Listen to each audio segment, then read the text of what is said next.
안녕하세요. 여러분의 가슴 따뜻한 이야기 친구 인생 이야기입니다. 오늘 들려드릴 사연은 조금 특별합니다. 겉보기엔 가진 것 하나 없는 초라한 독거노인이지만 사실은 건물을 몇 채나 가진 300억 자산가라면 여러분은 믿으시겠습니까?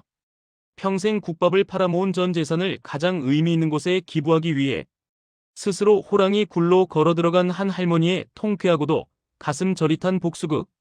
차가운 요양병원 바닥에서 피어나는 뜨거운 진심의 이야기. 지금 바로 시작합니다.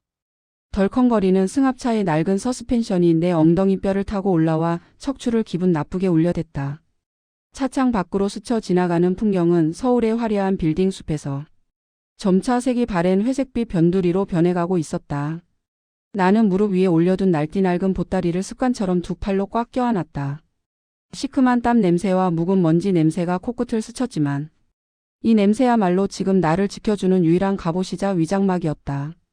차 안에는 나 말고도 2명의 노인이 더 타고 있었지만 누구 하나 입을 여는 사람은 없었다. 그저 멍하니 초점 없는 눈으로 허공을 응시하거나 가끔 마른 기침을 토해낼 뿐이었다. 운전대를 잡은 병원 직원은 우리가 뒤에 타고 있다는 사실조차 잊은 듯 라디오에서 흘러나오는 트로트를 흥얼거리고 있었는데 백미러로 우리를 힐끔거리는 그 눈빛에는 짐짝을 나르는 인부의 귀찮음만이 가득했다. 나는 고개를 숙여 검게대가 낀 내 손톱 밑을 내려다보았다.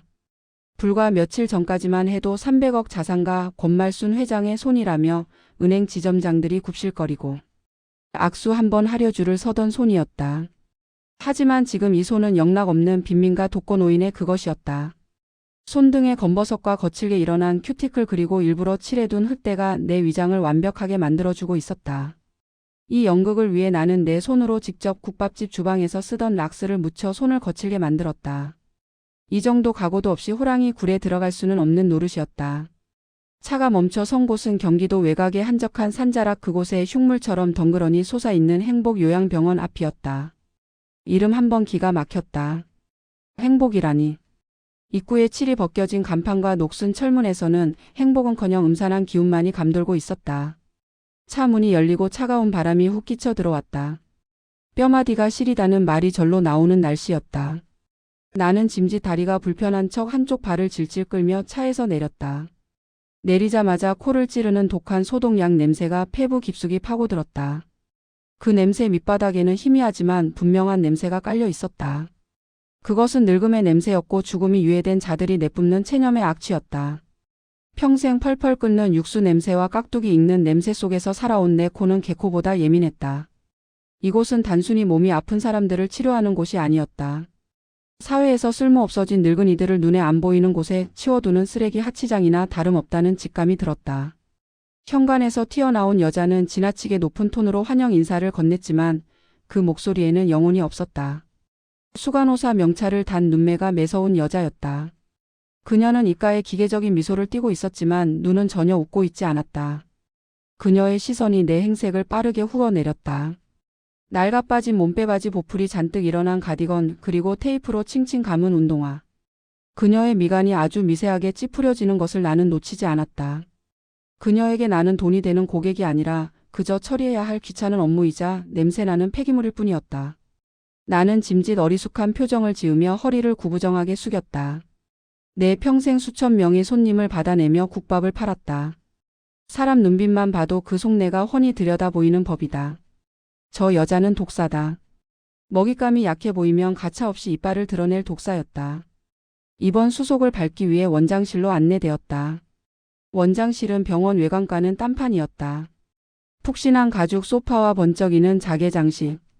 그리고 벽면을 가득 채운 각종 표창장과 감사패들이 나를 압도하려 들었다. 바닥에는 먼지 한 톨 없이 매끄러운 대리석이 깔려 있었고 난방을 얼마나 강하게 틀어놨는지 들어서자마자 훈기가 훅 끼쳤다.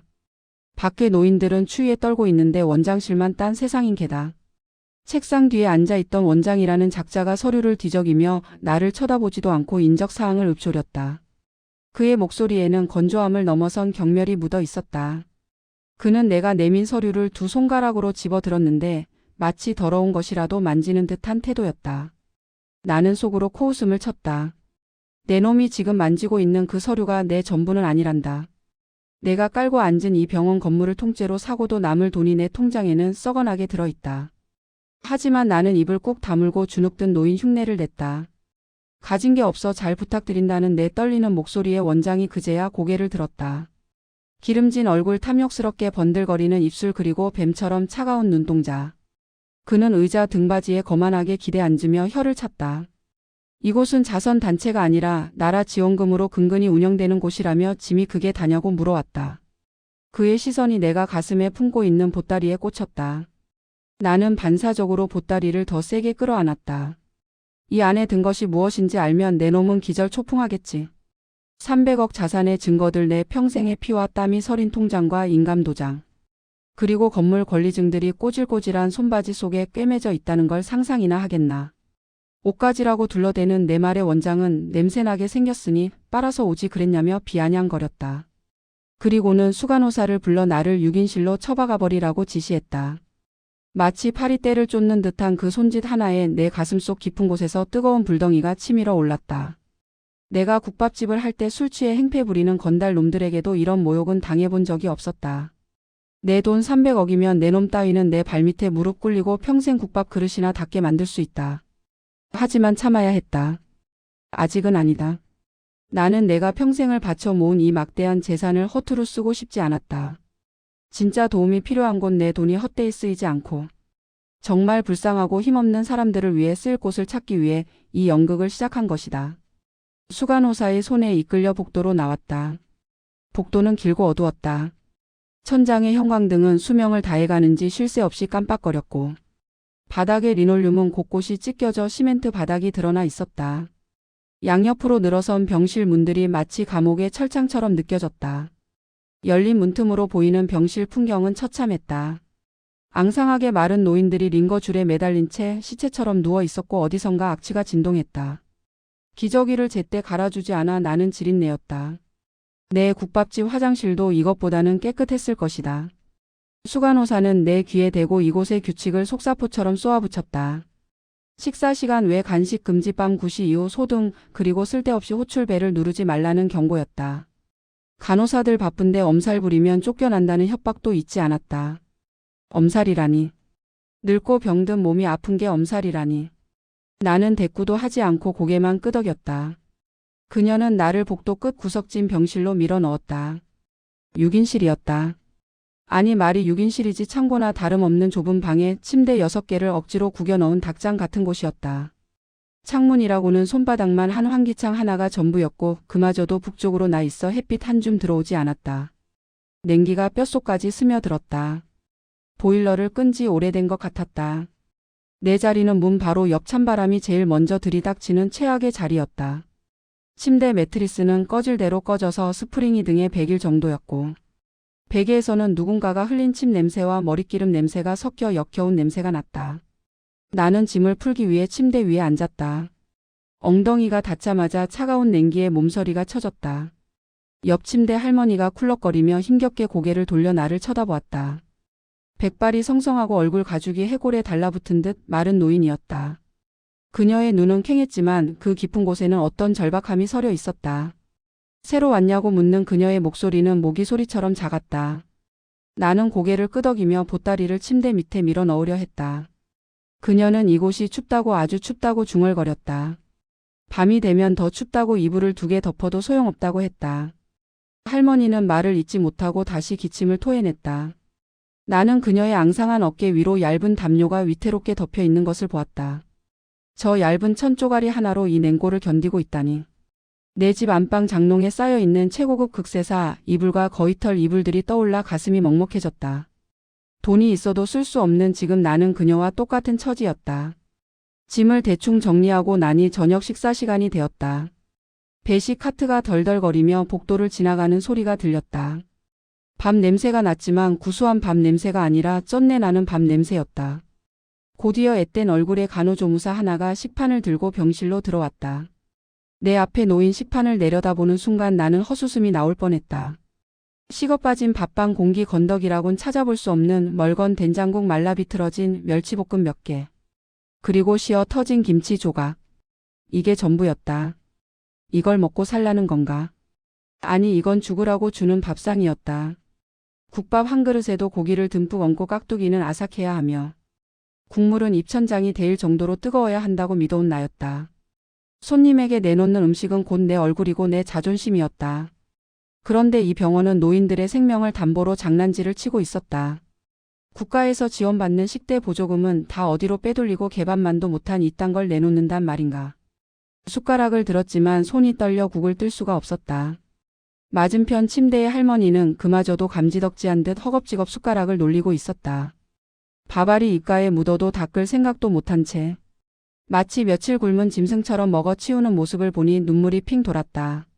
저 할머니도 젊었을 땐 누군가의 귀한 딸이었고 누군가의 사랑받는 아내였고 자식들을 위해 희생한 어머니였을 텐데 늙고 병들어 돈이 없다는 이유로 이런 대접을 받아야 한단 말인가. 억지로 국물을 한술 떠서 입에 넣었다. 짰다. 혀가 아릴 정도로 짰다. 멸치 비린내와 싼 된장 냄새가 역하게 올라왔다. 나는 숟가락을 내려놓았다. 도저히 먹을 수가 없었다. 그때였다.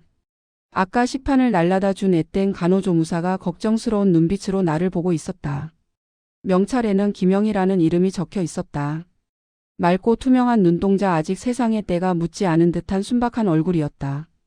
그녀의 얼굴에서 나는 오래전 세상을 떠난 내 막내 여동생의 모습을 보았다. 가슴 한구석이 찌릿했다. 그녀는 밥이 차서 그러냐며 데워다 주겠다고 조심스럽게 물어왔다. 그녀가 식판을 들어 올리려는 순간 복도에서 수간호사의 날카로운 고함이 터져 나왔다. 다른 환자 기저귀 갈 시간이 지났다며 빨리 움직이라는 호통이었다. 김 간호사는 쏘스라치게 놀라며 어깨를 움츠렸다. 그녀는 나에게 미안하다는 눈짓을 보내고는 황급히 병실을 빠져나갔다. 나는 멀어지는 그녀의 뒷모습을 보며 씁쓸함을 삼켰다. 저 아이는 이 지옥 같은 곳에 어울리지 않는 착한 심성을 가진 것 같았다. 하지만 착한 심성만으로는 살아남을 수 없는 곳이 바로 여기였다. 밤이 깊어오자 병원은 거대한 무덤처럼 변했다. 낮 동안의 소음은 잦아들었지만 대신 고통스러운 신음과 가래 끓는 기침 소리가 그 빈자리를 채웠다. 소등 시간이 되자 복도에 불이 꺼지고 희미한 비상등만이 핏기 없는 불빛을 쏟아내고 있었다. 나는 딱딱한 침대에 누워 천장을 바라보았다. 벽지 틈새로 스며들어오는 외풍이 이마를 때렸다. 보따리를 베개 삼아 베고 누웠지만 잠이 올 리 없었다. 등 밑에 깔린 300억 원어치의 서류들이 내 심장 박동에 맞춰 쿵쿵거리는 것 같았다. 내가 평생 모은 이 돈. 국밥 뚝배기를 나르다 화상을 입고 설거지를 하다 손가락 마디가 휘어지고 새벽 시장에서 치열하게 흥정하며 모은 돈이다. 남편도 없이 자식도 없이 오로지 돈만이 나를 지켜줄 거라 믿으며 살아왔다. 하지만 늙고 보니 그 많은 돈도 내 곁에 있어줄 사람 하나를 사지 못했다. 내 장례식에 와서 진심으로 울어줄 사람이 단 한 명도 없다는 사실이 사무치게 외로웠다. 그래서 결심한 것이다. 내 마지막 재산을 털어 나를 기억해줄 누군가를 아니 내 돈이 가치 있게 쓸 곳을 찾겠노라고. 갑자기 복도에서 또각거리는 구두 굽소리가 들려왔다. 규칙적인 그 소리는 점점 가까워지더니 우리 병실 앞에서 멈췄다. 나는 숨을 죽이고 실눈을 떴다. 문이 열리고 누군가 들어왔다. 수간호사였다. 그녀는 손전등을 비추며 침대들을 하나씩 확인했다. 그러다 내 옆 침대 기침하던 할머니 앞에서 멈춰섰다. 할머니는 고통스러운 듯 끙끙 앓는 소리를 내고 있었다. 수간호사는 짜증 섞인 목소리로 시끄럽다며 다른 사람 다 깬다고 쏘아붙였다. 할머니가 가슴이 아프다며 물을 달라고 애원했지만 수간호사는 밤에 오줌 싸면 기저귀를 누가 가냐며 그냥 자라고 면박을 주었다. 그녀는 할머니의 이불을 머리끝까지 획 덮어버렸다. 마치 시체를 덮듯이. 그리고는 내 쪽으로 손전등을 비췄다. 나는 황급히 눈을 감고 자는 척을 했다. 눈꺼풀 위로 강렬한 빛이 느껴졌다. 그녀는 잠시 나를 비추다가 콧방귀를 뀌고는 병실을 나갔다. 또각또각 구두 소리가 멀어질 때까지 나는 주먹을 꽉 쥐고 있었다. 손톱이 손바닥을 파고들어 피가 날 것 같았다. 저런 인간 말종 같은 것들. 아픈 노인에게 물 한 모금 주는 게 그리 아깝더냐. 기저귀 가는 게 귀찮아서 물을 안 줘? 내 반드시 내년에 그 오만방자한 콧대를 꺾어주마. 눈물이 핑 돌았다. 분노 때문인지 서러움 때문인지 알 수 없었다. 옆 침대 할머니의 억눌린 신음이 이불 속에서 새어나왔다. 나는 조용히 일어나 내 머리맡에 있던 물병을 집어들었다. 그리고 살금살금 옆 침대로 다가갔다. 이불을 걷어내고 할머니의 입가에 물병을 대주었다. 할머니는 허겁지겁 물을 받아 마셨다. 메마른 논바닥에 물이 들어가듯 꿀꺽꿀꺽 소리가 났다. 복 받을 거라며 내 손을 잡는 할머니의 손은 얼음장처럼 차가웠다. 그 손의 냉기가 내 가슴 속에 뜨거운 분노와 만나 기묘한 감정을 만들어냈다. 나는 할머니의 손을 두 손으로 감싸 쥐었다. 걱정 말라고, 내가 다 지켜보고 있다고, 내가 다 갚아줄 거라고 속으로 맹세했다. 그건 할머니에게 하는 말이기도 했고 나 자신에게 하는 맹세이기도 했다. 나는 다시 내 침대로 돌아와 보따리를 끌어안았다. 낡은 천 속에 숨겨진 내 힘, 내 무기. 300억이라는 숫자가 주는 무게감이 오늘따라 유난히 무겁게 느껴졌다. 내일이 되면 더 혹독한 현실이 기다리고 있을 것이다. 원장의 멸시와 수간호사의 구박, 그리고 열악한 환경. 하지만 나는 견딜 것이다. 아니, 견디는 것을 넘어 이 추악한 병원의 민낯을 낱낱이 파헤칠 것이다. 내 보따리 속에 차곡차곡 모일 증거들이 저들을 파멸시킬 때까지. 나는 어둠 속에서 눈을 번뜩였다. 국밥집 욕쟁이 할매 권말순의 진짜 성질머리를 보여줄 시간이 다가오고 있었다. 차가운 병실 바닥에서 올라오는 한기 따위는 내 복수심을 식히지 못했다. 오히려 더 뜨겁게 불타오르게 만들 뿐이었다. 지옥의 문을 내 발로 걸어 들어왔으니 이 지옥을 뒤엎어버리기 전에는 절대 나가지 않으리라. 나는 깊은 숨을 들이쉬며 퀴퀴한 공기를 폐 속에 가득 채웠다. 이것은 전쟁의 서막이었다. 새벽녘 창문 틈새로 비집고 들어온 칼바람이 내 뺨을 후려치는 통에 눈을 떴다. 뼛속까지 파고드는 한기에 몸이 저절로 웅크려졌다. 낡은 창틀은 바람을 막기는커녕 괴기스러운 소리를 내며 덜컹거리고 있었고 입김을 불면 하얗게 서리기까지 했다. 나는 이불 속에서 꼼지락거려 보았지만 솜이 다 죽어버린 얇은 담요는 냉기를 전혀 막아주지 못했다. 옆 침대의 할머니는 밤새 기침을 토해내느라 기진맥진했는지 죽은 듯이 잠들어 있었다. 그녀의 이마에 맺힌 식은땀이 차갑게 식어가는 것을 보며 나는 마른 침을 삼켰다. 이곳은 병원이 아니라 냉동창고였다. 사람을 살리는 곳이 아니라 서서히 얼려 죽이는 곳이라는 생각이 머릿속을 떠나지 않았다. 나는 습관적으로 침대 밑에 숨겨둔 보따리를 더듬어 확인했다. 차가운 냉돌 바닥에 닿아 있는 보따리의 감촉이 느껴지자 그제야 조금 안심이 되었다. 아침 점호 시간이라며 복도가 소란스러워졌다. 군대 점호도 이것보다는 인간적일 것이다. 수간호사의 날카로운 목소리가 복도를 쩌렁쩌렁 울리며 잠든 노인들을 깨우기 시작했다. 그녀는 각 병실을 돌며 인원을 체크했는데 그 태도가 마치 가축의 머릿수를 세는 것과 다를 바가 없었다. 우리 병실 문이 벌컥 열리고 수간호사가 들어왔다. 그녀는 내 침대 맡에 서서 혀를 차며 아직도 자냐고 핀잔을 주었다. 나는 짐짓 몸이 굳어 잘 움직이지 않는 척하며 느릿느릿 몸을 일으켰다. 그녀는 내 동작이 굼뜨다며 이불을 확 걷어버렸다. 갑작스러운 한기에 몸이 사시나무 떨듯 떨려왔다. 그녀는 노인네가 잠이 뭐 그리 많냐며 빨리 일어나서 세수라도 하고 오라고 쏘아붙였다. 그 눈빛에는 늙고 병든 육체에 대한 본능적인 혐오감이 서려 있었다. 나는 그녀가 나간 뒤에도 한참이나 떨리는 가슴을 진정시켜야 했다. 내 평생 수많은 사람을 겪었지만 저토록 인간에 대한 예의가 없는 사람은 처음이었다. 세면장으로 향하는 복도에서 나는 기이한 냄새를 맡았다. 그것은 원장실 쪽에서 풍겨오는 고소한 커피 향과 갓 구운 빵 냄새였다. 뱃속이 텅 빈 노인들에게는 고문이나 다름없는 냄새였다. 나는 침을 꼴깍 삼키며 그 냄새의 근원을 쫓아 시선을 돌렸다. 원장실 문이 살짝 열려 있었고 그 틈으로 원장과 수간호사가 티타임을 즐기는 모습이 보였다. 그들의 테이블 위에는 김이 모락모락 나는 고급 원두커피와 버터가 듬뿍 발린 토스트가 놓여 있었다. 원장은 넥타이를 느슨하게 풀고 다리를 꼬고 앉아 무언가 즐겁게 이야기하고 있었다. 노인들은 찬밥 한 덩이도 아까워하며 굶기다시피 하면서 자기들은 저렇게 호의호식하고 있다는 사실에 피가 거꾸로 솟는 것 같았다. 나는 주먹을 꽉 쥐었다. 저들이 마시는 커피 한 잔 값이면 우리 병실 할머니들에게 따뜻한 내복 한 벌씩은 사입힐 수 있을 것이다. 세수를 마치고 돌아오니 아침 식사가 배달되어 있었다. 기대도 안 했지만 역시 나였다. 퉁퉁 불어터진 국수 몇 가닥이 들어간 맑은 장국에 깍두기 두어 쪽이 전부였다. 밥알은 찾아볼 수 없었다. 아침은 소화가 잘 되게 죽이나 국수를 준다더니 이건 소화가 잘 되는 게 아니라 아예 씹을 것도 없는 맹물 수준이었다. 나는 숟가락으로 멀건 국물을 휘저어 보았다. 건더기라고는 파 조각 하나 보이지 않았다. 국물 맛을 보니 조미료 맛만 강하게 났다. 영양가라고는 눈 씻고 찾아봐도 없는 이따위 음식을 먹고 기운을 차리라는 건 어불성설이었다. 내 옆 침대 할머니는 그마저도 없어서 못 먹는다는 듯 국물까지 싹싹 할아 드셨다. 그릇 부딪히는 소리가 유난히 처량하게 들렸다. 나는 내 몫의 국그릇을 슬그머니 할머니 쪽으로 밀어드렸다. 나는 입맛이 없으니 좀 드시라고 했다. 할머니는 미안해하면서도 거절하지 못하고 내 국그릇을 가져가셨다. 그 모습을 보며 나는 속으로 피눈물을 흘렸다. 배고픔 앞에서는 체면도 자존심도 무너지는 법이다. 저 할머니를 저렇게 만든 건 바로 저 악마 같은 병원 놈들이다. 오전 회진 시간이 되었다. 의사 가운을 입은 남자가 들어왔지만 그는 환자들의 상태를 꼼꼼히 살피기는커녕 차트만 대충 훑어보고는 고개만 끄덕였다. 청진기 한번 대보지 않는 의사가 무슨 소용이란 말인가.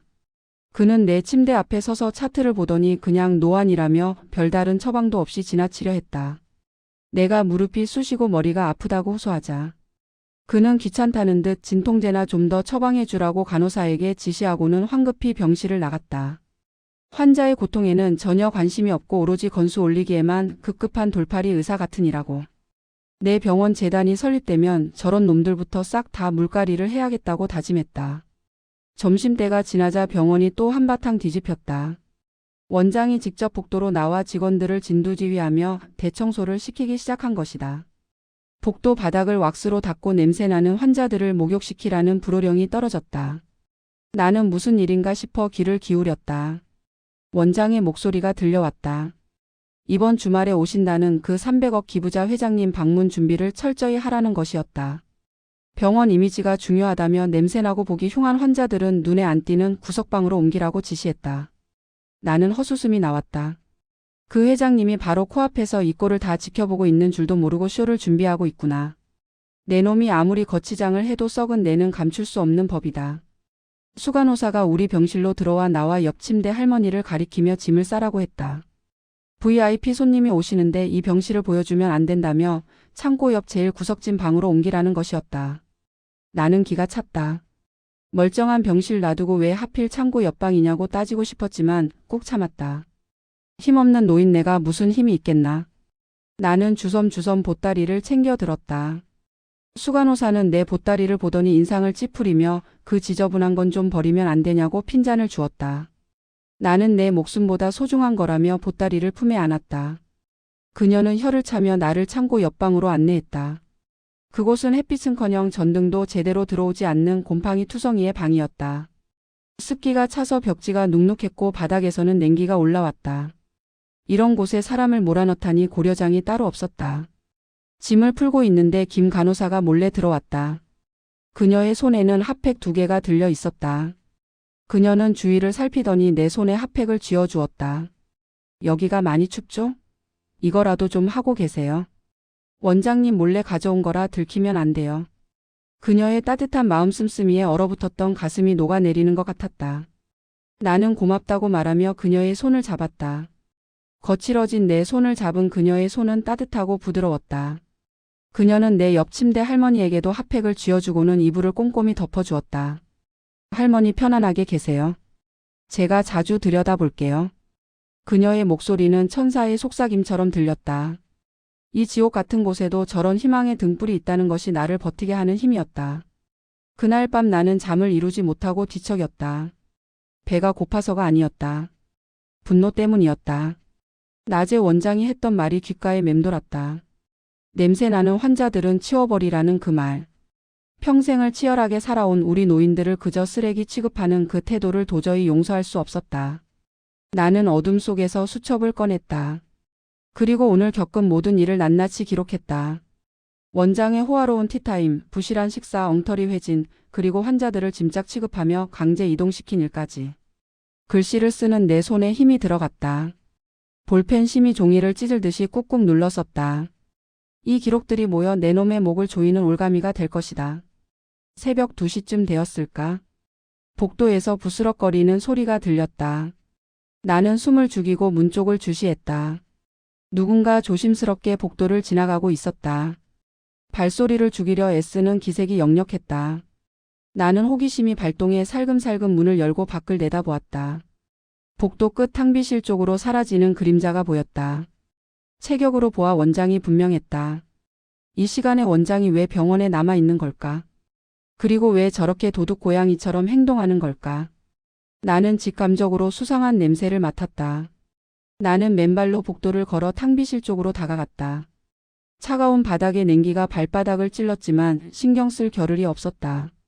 탕비실 문이 살짝 열려 있었고 안에서 낮은 목소리가 흘러나왔다. 원장이 누군가와 통화를 하고 있었다. 김 사장. 그래, 이번에 들어오는 식자재 말이야. 등급 좀 더 낮춰도 되겠어. 어차피 노인네들 맛도 몰라. 그냥 씻기만 하면 그만이지. 그래, 차액은 내 비밀 계좌로 넣고. 그리고 난방유도 좀 줄여. 이번 달 난방비가 너무 많이 나왔어. 좀 춥게 지내야 면역력도 생기는 거야. 알지? 내 귀를 의심했다. 식자재 등급을 낮추고 차액을 챙기다니. 게다가 난방비까지 횡령하고 있었다. 노인들이 추위에 떨고 배고파하는 이유가 바로 저놈의 탐욕 때문이었다. 나는 주먹으로 입을 틀어막았다. 터져 나오려는 비명을 삼키기 위해서였다. 심장이 터질 듯이 쿵쾅거렸다. 이것은 결정적인 증거였다. 단순히 불친절한 것을 넘어 명백한 범죄 행위였다. 원장은 전화를 끊고는 콧노래까지 흥얼거리며 탕비실을 나갔다. 나는 재빨리 화장실로 몸을 숨겼다. 그가 내 앞을 지나쳐 원장실로 들어가는 것을 확인하고서야 나는 안도의 한숨을 내쉬었다. 다리가 후들거려 서 있기도 힘들었다. 하지만 동시에 내 안에서 서늘한 기운이 솟아올랐다. 이제 확실해졌다. 이놈은 사람이 아니다. 내 돈 300억은커녕 10원 한 장도 줄 수 없는 사기꾼이자 범죄자다. 나는 다시 병실로 돌아왔다. 보따리 깊숙한 곳에서 소형 녹음기를 꺼냈다. 국밥집 할 때 진상 손님들 때문에 장만했던 것인데 건전지가 아직 남아있기를 바랐다. 다행히 빨간 불이 들어왔다.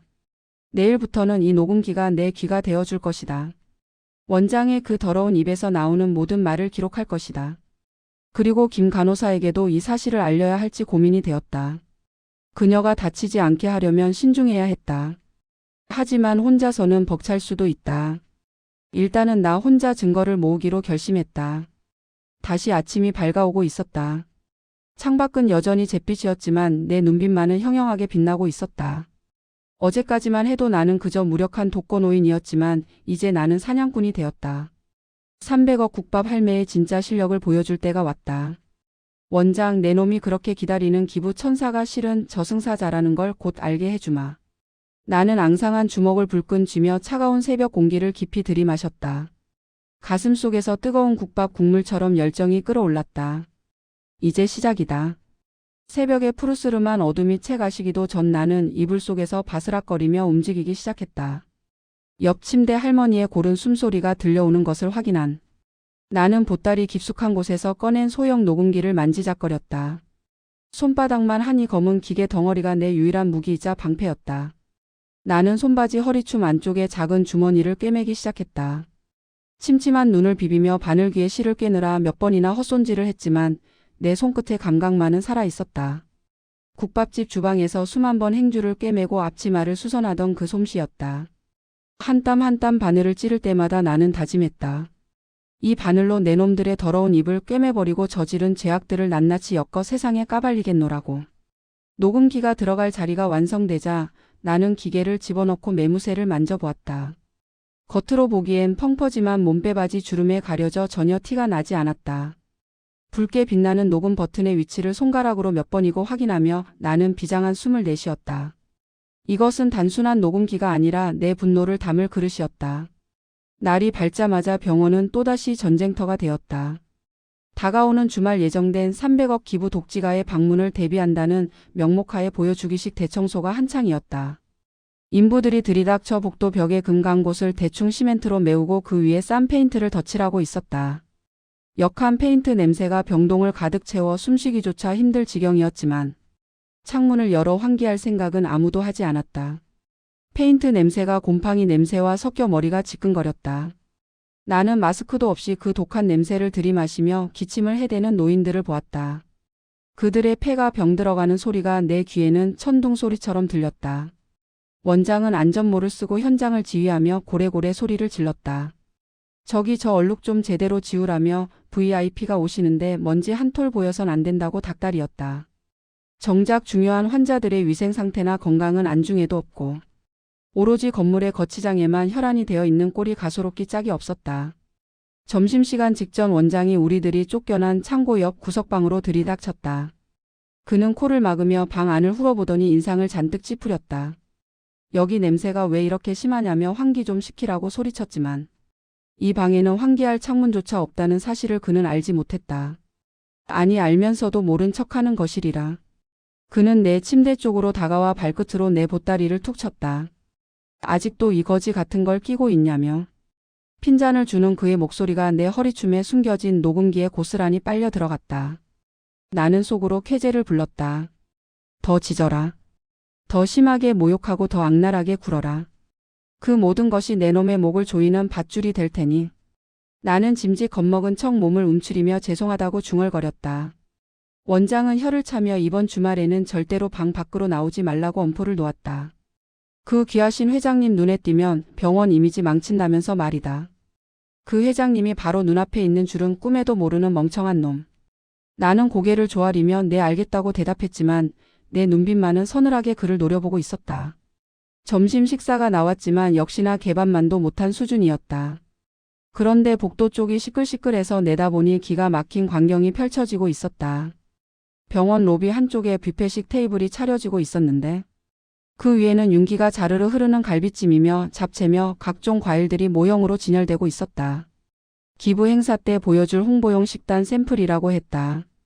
평소엔 멀건 국물에 깍두기만 주면서 손님들에게는 우리는 이렇게 잘 먹입니다 하고 사기를 칠 작정인 게다.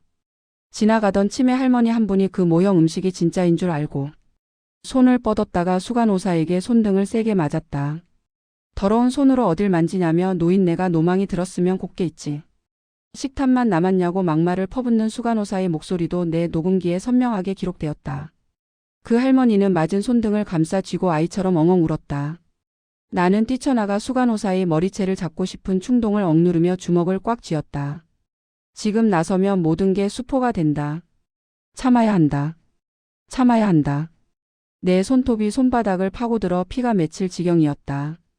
오후가 되자 수간호사가 약 쟁반을 들고 병실을 돌기 시작했다. 평소보다 약의 개수가 늘어나 있었다. 나는 의심스러운 눈초리로 내 몫의 약을 받아들었다. 하얀 알약 2개가 더 추가되어 있었다. 이게 무슨 약이냐고 묻자 수간호사는 비타민이라며 퉁명스럽게 대답했다. 원장님이 특별히 신경 써서 비싼 영양제를 챙겨주는 거니까 감사히 먹으라고 했다. 나는 그 말을 믿지 않았다. 그들의 눈빛에서 음흉한 기운을 읽었기 때문이다. 나는 약을 입에 털어넣는 척하며 혀 밑으로 알약을 숨겼다. 수간호사가 물을 마시는 것까지 확인하고 나서야 돌아서 나갔다. 그녀가 나가자마자 나는 화장실로 달려가 혀 밑에 숨겨둔 알약을 뱉어냈다. 휴지에 싸서 주머니에 넣었다. 나중에 확인해보니 그것은 강력한 수면제였다. 주말 행사에 냄새나는 노인들이 시끄럽게 굴거나 돌아다니지 못하도록 아예 약을 먹여 재워버릴 속셈이었던 것이다. 치가 떨렸다. 사람을 어떻게 이렇게까지 취급할 수 있단 말인가. 나는 옆 침대 할머니가 약을 먹으려는 것을 급히 말렸다. 할멈 그거 먹지 마. 배 아픈 약이야. 내가 거짓말을 해서라도 할머니를 지켜야 했다. 할머니는 내 말을 철석같이 믿고 약을 슬그머니 이불 밑으로 버렸다. 저녁 무렵 김 간호사가 우리 방에 들어왔다. 그녀의 눈가가 붉게 충혈되어 있었다. 한바탕 울고 온 게 분명했다. 나는 그녀를 불러 내 침대에 앉혔다. 무슨 일이냐고 묻자 그녀는 고개를 저으며 아무것도 아니라고 했지만 입술이 파르르 떨리고 있었다. 내가 그녀의 손을 잡고 다독이자 그제야 참았던 눈물을 터뜨렸다. 원장님이 이번 행사 때 입을 유니폼이라며 사이즈도 안 맞는 옷을 던져주면서 살 좀 빼라고 모욕을 줬다는 것이었다. 게다가 행사 당일 VIP가 오면 환자들이 평소에 아주 잘 지내고 있다고 거짓말을 하라고 강요했다고 했다. 만약 실수라도 해서 기부금을 못 받게 되면 당장 해고해버리겠다고 협박까지 했다는 말을 듣고 나는 억장이 무너졌다. 저 착한 아이에게 거짓말을 강요하고 협박까지 하다니. 김 간호사는 흐느끼며 말했다. 할머니 저 너무 힘들어요. 그만두고 싶은데 아픈 엄마 병원비 때문에 그럴 수도 없고요. 그녀의 눈물 젖은 목소리가 내 가슴을 후벼 팠다.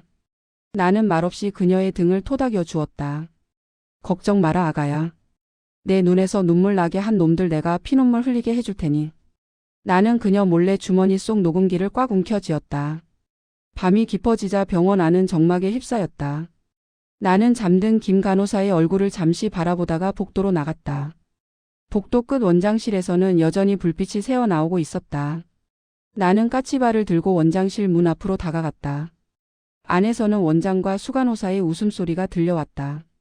이번에 300억 들어오면 건물 리모델링 핑계로 반은 빼돌려서 땅 투기나 하자는 원장의 목소리가 들렸다. 수간호사는 맞장구를 치며 자기 목도 챙겨달라고 아양을 떨었다. 그들은 이미 300억을 손에 넣은 것처럼 샴페인을 터뜨리고 있었다. 그 돈이 누구 돈인지도 모른 채 나는 녹음기를 문틈에 바짝 대고 그들의 추악한 계획을 하나도 빠짐없이 기록했다. 그들의 웃음소리가 커질수록 내 복수심은 더욱 차갑게 식어갔다. 흥분하지 말자. 냉정해지자. 가장 높은 곳에서 떨어뜨려야 가장 처참하게 부서지는 법이다. 다시 병실로 돌아온 나는 보따리를 열어 그 안에 숨겨진 비밀 장부를 꺼냈다. 국밥집 영수증 뒷면에 깨알같이 적어 내려간 지난 3일간의 기록들. 썩은 식재료 리스트, 난방 가동 시간표, 약물 강제 투여 정황, 그리고 오늘 녹음한 원장의 육성 파일까지. 이제 퍼즐 조각은 거의 다 모였다. 남은 것은 단 하나. 그들이 가장 기다리는 그날 가장 화려한 무대 위에서 이 모든 진실을 터뜨리는 것뿐이었다. 나는 장부를 다시 보따리 깊숙이 숨기고 자리에 누웠다. 천장의 얼룩이 마치 원장의 일그러진 얼굴처럼 보였다. 기다려라. 내일 모레면 그 얼굴에서 웃음기를 싹 거두어 주마. 나는 어둠 속에서 눈을 감았지만 잠은 오지 않았다. 대신 머릿속에서는 치밀한 복수의 시나리오가 쉴 새 없이 돌아가고 있었다. 국밥집 욕쟁이 할매 권말순의 인생 최대의 쇼가 곧 시작될 것이었다. 폭풍 전야의 고요함 따위는 이곳에 없었다. 결전의 날이 하루 앞으로 다가오자 병원은 마치 거대한 연극 무대 뒤편처럼 아수라장이 되었다. 새벽부터 청소업체 직원들이 들이닥쳐 왁스 칠을 해대는 통에 미끄러운 바닥에서 넘어질 뻔한 노인이 한둘이 아니었다. 나는 구석진 방에서 그 광경을 지켜보며 혀를 찼다. 겉만 번지르르하게 닦아놓으면 뭐 하나 속은 이미 썩어 문드러져 구더기가 들끓고 있는데 내 눈에는 반짝이는 대리석 바닥보다 그 위에 떨어진 노인들의 비듬과 말라비틀어진 눈물이 더 선명하게 보였다. 원장은 아예 확성기를 들고 다니며 직원들을 볶아댔다. 창틀의 먼지 하나까지 다 잡아내라며 소리를 질러대는데 그 목소리가 어찌나 날카로운지 내 고막이 다 찢어질 지경이었다. 저 정성을 환자들 돌보는데 10분의 1이라도 썼다면 이곳이 생지옥 소리는 듣지 않았을 것이다. 다시 자리로 돌아온 나는 보따리를 풀었다. 그리고 가장 깊숙한 곳에서 낡은 한복 한 벌을 꺼냈다. 내일 내가 입을 옷이었다. 국밥집 개업식 때 입었던 그 옷. 비록 유행은 지났고 좀이 슬었지만 내게는 갑옷보다 더 든든한 옷이었다. 나는 그 옷을 매만지며 다짐했다. 내일 나는 가장 초라한 모습으로 가장 화려한 복수를 할 것이다. 원장의 비열한 웃음이 절망의 비명으로 바뀌는 그 순간을 상상하며 나는 차가운 새벽 공기 속에서 눈을 번뜩였다. 이제 몇 시간 남지 않았다. 국밥집 욕쟁이 할매의 매운맛을 보여줄 시간이. 결전의 날 아침은 요란한 봄비와 함께 밝았다. 하늘도 나의 분노를 아는 듯 검은 먹구름을 잔뜩 머금고 빗줄기를 토해내고 있었다. 병원 안은 새벽 4시부터 아수라장이었다. 평소에는 코빼기도 보이지 않던 청소 용역들이 떼거지로 몰려와 바닥이 닳도록 걸레질을 해대고 있었는데 나는 얇은 담요를 뒤집어 쓴 채 그 가소로운 광경을 지켜보았다. 내 옆에 할머니들은 영문도 모른 채 새벽잠을 설치고 멍하니 앉아 있을 뿐이었다. 수간호사가 들어와 우리들에게 알약 2개씩을 나누어 주었다. 오늘은 특별한 날이니 비타민을 먹고 기운을 차려야 한다며 강제로 입에 넣으려 했다. 나는 그 알약이 무엇인지 알고 있었다. 어제 내가 몰래 확인했던 그 강력한 수면제였다. 냄새나는 노인네들이 행여나 행사장 근처를 어슬렁거리다 VIP의 눈에 뜰까봐. 아예 약을 먹여 재워버리려는 수작이었다. 나는 순순히 입을 벌려 약을 받아먹는 신용을 했다. 혀 밑 깊숙한 곳에 알약을 숨기고 물을 마시는 척. 꿀꺽 삼키는 연기는 내 인생 70년의 내공이 담긴 명연기였다. 수간호사는 내가 약을 삼킨 것을 확인하고는 만족스러운 듯 비릿한 미소를 날리며 나갔다. 그녀가 나가자마자 나는 이불 속에 고개를 파묻고 혀 밑에 알약을 뱉어냈다. 축축하게 녹기 시작한 쓴 약 덩어리가 손바닥에 묻어났다. 이것이 너희들이 우리에게 주는 비타민이냐며 나는 치를 떨었다. 그 약을 휴지에 싸서 주머니 깊숙이 넣었다. 나중에 결정적인 증거가 될 것이었다. 오전 9시가 되자 원장의 목소리가 확성기를 타고 병원 전체에 울려 퍼졌다. 전 직원 비상 대기 명령이었다. 로비에는 레드카펫이 깔리고 클래식 음악이 은은하게 흐르기 시작했다. 평소에는 곰팡이 냄새만 진동하던 로비가 고급 호텔 연회장처럼 변해 있었다. 그 위선적인 풍경에 구역질이 올라왔다. 원장은 기름진 머리를 올백으로 넘기고 번쩍이는 턱시도를 차려입은 채 입구에서 안절부절 못하며 서성이고 있었다. 300억이라는 돈다발이 제 발로 걸어 들어오기를 기다리는 탐욕스러운 하이에나의 모습이었다. 그는 직원들에게 고래고래 소리를 질러대며 먼지 한 톨이라도 보이면 다 잘라버리겠다고 협박을 일삼았다. 저 주둥이를 오늘 내 손으로 닥치게 해주리라 다짐했다. 오전 10시가 가까워오자 수간호사가 우리 방으로 들이닥쳤다. 그녀는 건장한 남자 직원 2명을 대동하고 있었다. 자, 이제부터 푹 쉬시라며 우리를 짐짝처럼 들어 옮기기 시작했다.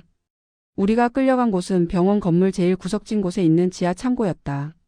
습기가 차서 물이 줄줄 흐르는 벽과 쥐똥 냄새가 진동하는 그곳에 우리 병실 할머니 6명을 몰아넣었다.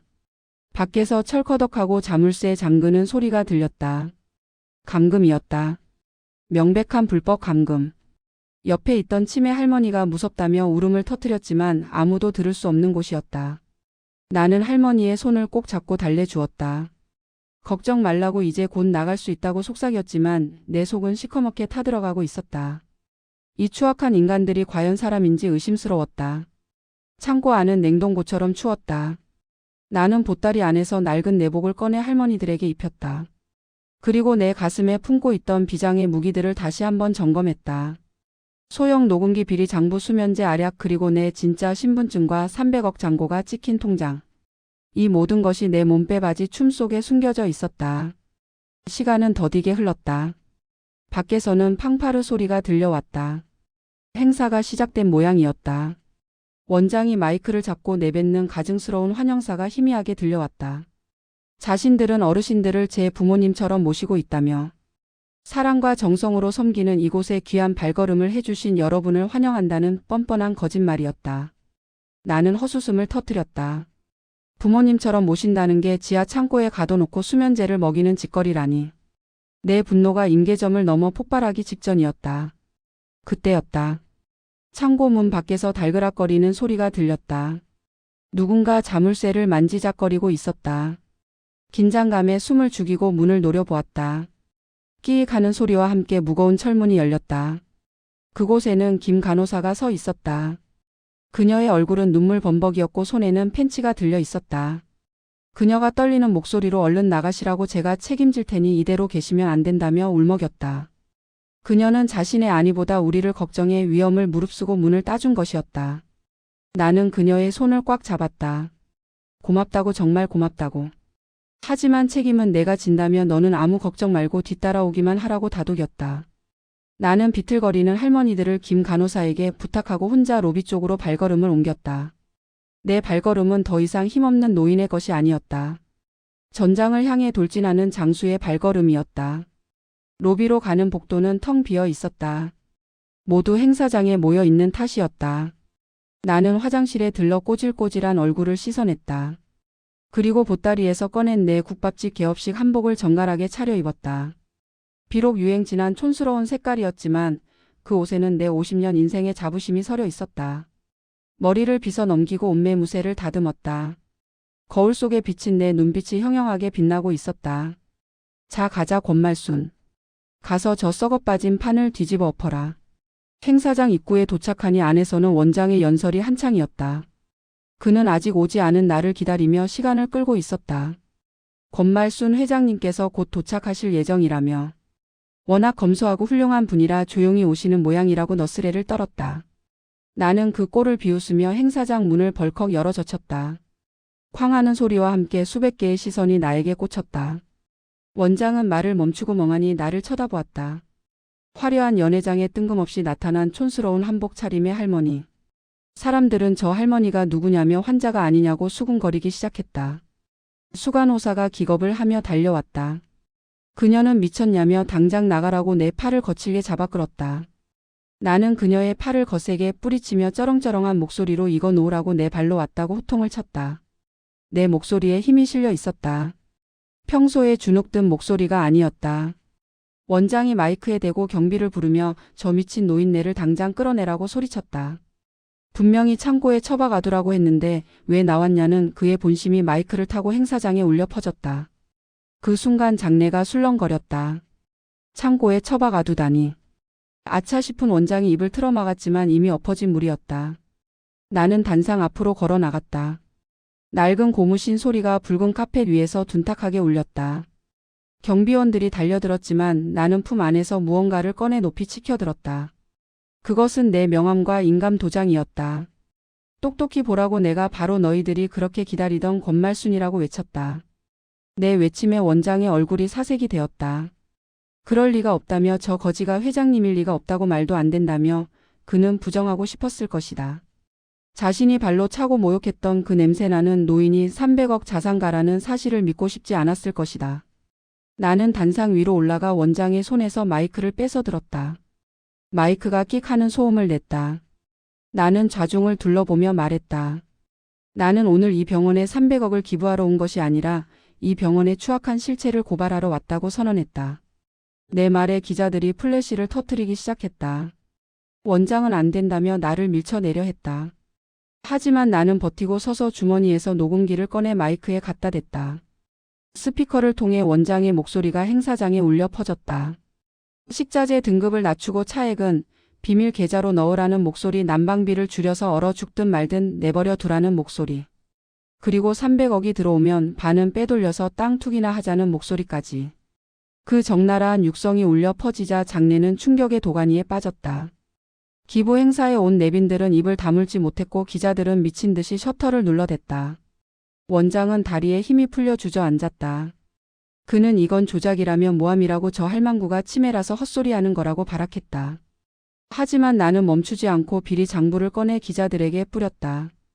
여기 증거가 있다며 썩은 식재료 내역과 횡령한 난방비, 영수증 그리고 우리에게 먹이려 했던 수면제까지 모두 내보였다.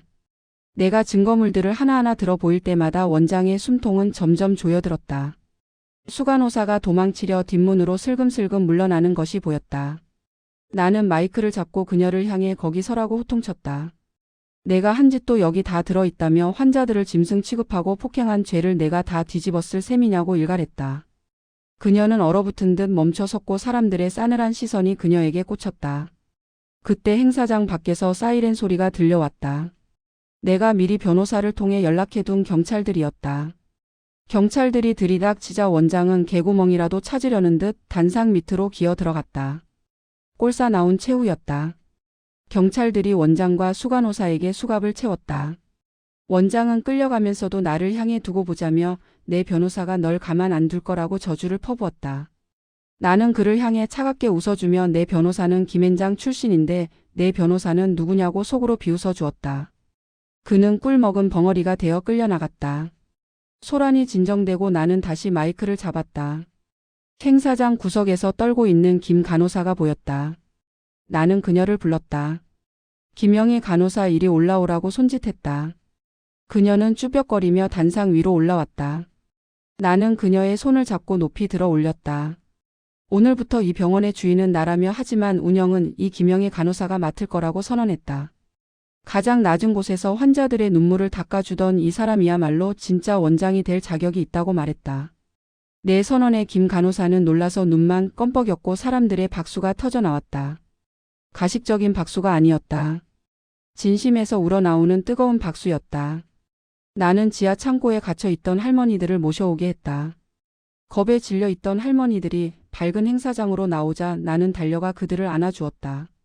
너무 늦게 구해서 미안하다고 이제부터는 꽃길만 걷게 해주겠다고 약속했다. 할머니들은 내 품에 안겨 엉엉 울었다. 그 울음소리가 행사장의 화려한 음악보다 더 큰 울림을 주었다. 그날 밤 병원은 축제 분위기였다. 300억 기부금은 전액 병원 리모델링과 환자들의 복지를 위해 쓰이기로 결정되었다.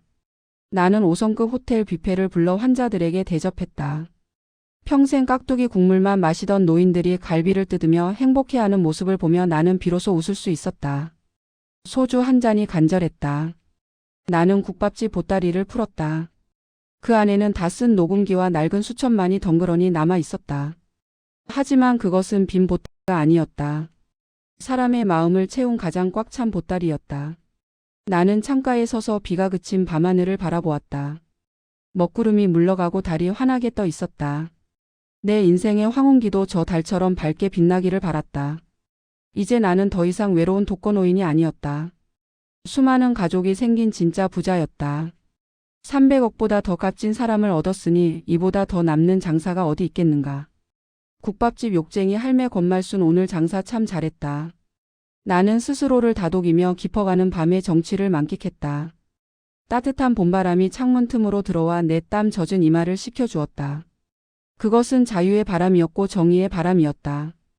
폭풍이 휩쓸고 지나간 자리에 남는 것은 고요함이 아니라 더 처참한 잔해들이라는 것을 나는 예전부터 알고 있었다.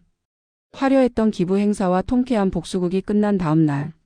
아침 병원은 마치 거대한 태풍이 지나간 뒤에 폐허처럼 적막하면서도 어수선했다. 창밖에는 어제 내리던 비가 그치고 거짓말처럼 맑은 햇살이 쏟아지고 있었지만 내 마음속에는 묘한 먹구름이 드리워져 있었다.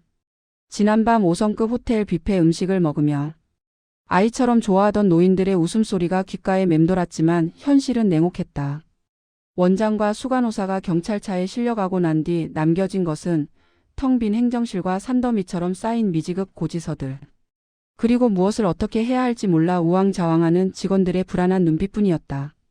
나는 원장실이었던 그 호화로운 방의 가죽 소파에 앉아 탁자 위에 놓인 낡은 보따리를 물끄러미 바라보았다. 어제까지만 해도 나를 지켜주는 무기였던 저 보따리가 오늘따라 유난히 작고 초라해 보였다. 이제 나는 숨을 곳도 숨길 것도 없는 권말순 회장이 되었다. 그 사실이 주는 무게감이 낡은 몸빼바지를 입은 내 어깨를 짓눌렀다. 김 간호사 아니 이제는 김 원장이라고 불러야 할 그 아이가 문을 두드리고 들어왔다. 그녀의 눈은 붕어처럼 퉁퉁 부어 있었다. 아마도 밤새 한숨도 자지 못한 모양이었다. 그녀는 내 앞에 서서 고개를 푹 숙인 채 손가락만 꼼지락거렸다. 할머니 저 못하겠어요. 저 같은 게 어떻게 원장을 해요. 저는 그냥 주사나 놓고 기저귀나 갈 줄 알지 이런 큰 병원을 운영하는 건 꿈도 못 꿔요. 제발 다른 훌륭한 분을 찾아주세요. 그녀의 목소리는 떨리고 있었고 금방이라도 울음을 터뜨릴 것만 같았다. 나는 자리에서 일어나 그녀에게 다가갔다. 그리고 그녀의 거칠어진 양손을 내 두 손으로 감싸 쥐었다. 따뜻했다. 이 손이야말로 이 차가운 병원에서 유일하게 온기가 도는 곳이었다. 나는 그녀의 눈을 똑바로 바라보며 말했다. 아가야 나도 처음 국밥집 시작할 때 국자 하나 들 힘도 없었다. 손님들이 욕하고 그릇 집어던질 때마다 도망치고 싶었어. 그런데 딱 하나만 생각했다. 배고픈 사람 밥은 먹여야 하지 않겠나. 병원도 똑같다. 돈 계산하고 서류 꾸미는 건 월급쟁이 전문가들 불러다 시키면 그만이야. 내가 할 일은 딱 하나다. 환자들 아픈 거 들여다보는 거. 그거 하나만 하면 된다. 내 말에 그녀의 눈동자가 흔들렸다. 하지만 두려움은 여전해 보이길래 나는 짐짓 엄한 목소리를 냈다. 내가 300억이나 되는 돈을 아무한테나 맡길 노망난 할망구로 보이냐. 내 눈은 정확하다. 너는 할 수 있어. 내가 뒤에서 버티고 있을 테니 너는 앞만 보고 가라. 그제야 그녀는 닭똥 같은 눈물을 뚝뚝 흘리며 고개를 끄덕였다. 나는 그녀의 등을 토닥여주며 속으로 삼켰다. 그래 너는 환자만 봐라. 더러운 꼴은 내가 다 막아줄 테니. 오후가 되자 병원 로비에 TV가 켜졌다. 뉴스 채널에서는 어제 있었던 사건이 대서특필되고 있었다. 300억 자산가 노숙자 위장 잠입 요양병원. 비리 적발이라는 자극적인 자막과 함께 한복을 입고 호통치던 내 모습이 반복해서 나오고 있었다. 화면 속에 나는 제법 위풍당당해 보였지만 나는 그 뉴스를 보는 것이 불편했다. 세상에 얼굴이 팔린다는 것은 곧 내 평화가 깨진다는 것을 의미했다. 아니나 다를까 점심때가 지나자 병원 전화통에 불이 나기 시작했다. 기부금을 좀 나눠줄 수 없냐는 거지. 근성 가득한 요청부터 자신이 잃어버린 엄마가 맞는 것 같다는 사기꾼들의 전화까지 빗발쳤다. 직원들은 업무가 마비될 지경이라며 울상을 지었다. 나는 전화선을 뽑아버리라고 소리치고 싶었지만 그럴 수도 없는 노릇이었다. 유명세라는 것이 이렇게 피곤한 것인 줄 알았다면 차라리 복면이라도 쓰고 나설 걸 그랬다는 후회가 밀려왔다. 그때였다. 병원 입구 쪽에서 심상치 않은 소란이 일었다. 평소에는 구급차 사이렌 소리나 들리던 이곳에 육중한 엔진 소리가 울려 퍼졌다. 창밖을 내다보니 검은색 고급 세단 3대가 병원 정문으로 들이닥치고 있었다. 차 문이 열리고 검은 양복을 입은 건장한 사내들이 우르르 쏟아져 나왔다. 그리고 그 뒤를 이어 한 중년 남자가 거만하게 차에서 내렸다. 기름을 발라 넘긴 머리에 번쩍이는 금태 안경. 그리고 명품 양복을 휘감은 그 남자의 얼굴을 보는 순간 내 심장이 쿵 하고 내려앉아 발끝까지 떨어지는 것 같았다. 잊을 수 없는 얼굴. 아니, 잊어서는 안 되는 얼굴이었다. 30년 전 남편이 암투병 중일 때 병원비를 빌려달라고 사정하는 내 손을 뿌리치고 남편의 장례식 부조금까지 들고 도망갔던 시조카 박철수였다. 내 평생의 원수이자 피 한 방울 섞이지 않은 남보다 못한 짐승 같은 놈. 그놈이 30년 만에 제 발로 내 앞에 나타난 것이다. 그는 병원 로비로 들어오자마자 직원들을 밀치며 고래고래 소리를 질렀다. 우리 고모님 어디 계시냐? 어떤 사기꾼 놈들이 우리 고모님을 꼬드겨서 전 재산을 가로채려 했다는데 내 눈으로 확인해야겠다. 그의 목소리는 쩌렁쩌렁했고 행동에는 거침이 없었다. 김 간호사가 그를 막아서며 누구시냐고 면회 신청부터 하라고 했지만 그는 김 간호사의 어깨를 거칠게 밀쳐버렸다. 어디서 감히 간호사 나부랭이가 앞을 막아. 내가 이 병원 주인이 될 사람의 조카다. 비켜. 김 간호사가 비틀거리며 넘어질 뻔한 것을 경비원이 겨우 부축했다. 나는 그 광경을 2층 난간에서 내려다보고 있었다. 피가 거꾸로 솟는다는 말이 무슨 뜻인지 실감했다. 30년 전 남편의 영정 사진 앞에서 통곡하던 나를 비웃으며 돈 가방을 들고 사라지던 그 뒷모습이 겹쳐 보였다. 저놈이 냄새를 맡았구나. 300억이라는 피 냄새를 맡고 하이에나처럼 달려들었구나. 나는 천천히 계단을 내려갔다. 내 발소리가 들리자 로비의 시선이 나에게 쏠렸다. 박철수도 고개를 들어 나를 보았다. 순간 그의 얼굴에 스쳐 지나가는 당혹감과 탐욕스러운 미소를 나는 놓치지 않았다. 그는 짐짓 감격스러운 표정을 지으며 두 팔을 벌리고 내게 달려왔다. 아이고 고모님. 세상에 이게 얼마만입니까? 살아계신 줄도 모르고 제가 불효를 저질렀습니다. 그가 내 손을 잡으려 하자 나는 있는 힘껏 그의 손을 쳐냈다. 짝 하는 소리가 로비에 울려 퍼졌다. 정적이 흘렀다. 그는 뺨이라도 맞은 사람처럼 멍하니 나를 쳐다보았다. 나는 차갑게 가라앉은 목소리로 말했다. 누구냐 넌? 나는 조카 같은 거 없다. 내 남편 장례식 날 돈 들고 튄 도둑놈은 기억나도 조카는 기억 안 난다. 내 일갈에 박철수의 얼굴이 불그락 푸르락해졌다. 하지만 그는 역시나 보통 내기가 아니었다. 그는 곧바로 표정을 바꾸더니 눈물을 짜내기 시작했다. 억울합니다, 고모님. 그때는 제가 너무 어리고 철이 없어서 잠시 실수를 했을 뿐입니다. 그동안 고모님 찾으려고 제가 얼마나 전국을 헤매고 다녔는지 아십니까? 이제라도 만나서 다행입니다. 제가 모시겠습니다. 편안하게 여생 보내시도록 제가 다 책임지겠습니다. 그의 연기는 원장놈보다 한 수 위였다. 주변에 있던 환자들과 직원들이 수군거리는 소리가 들렸다. 진짜 조카인가 봐. 옛날에 실수를 좀 했나 본데 그래도 핏줄이 좋긴 좋네.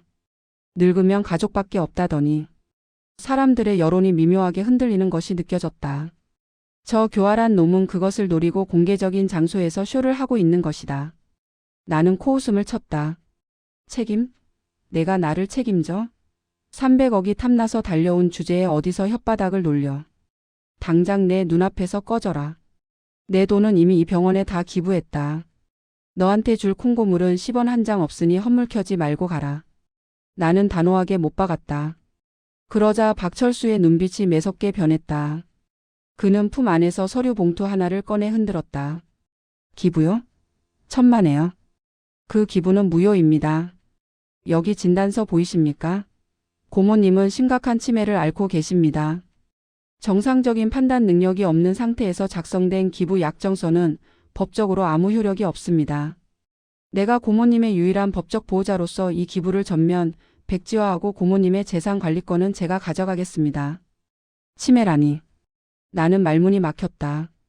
멀쩡한 사람을 치매 환자로 몰아가서 재산을 가로채려는 수작이었다. 그는 자신이 데려온 변호사라는 작자를 앞세워 김 간호사를 협박하기 시작했다.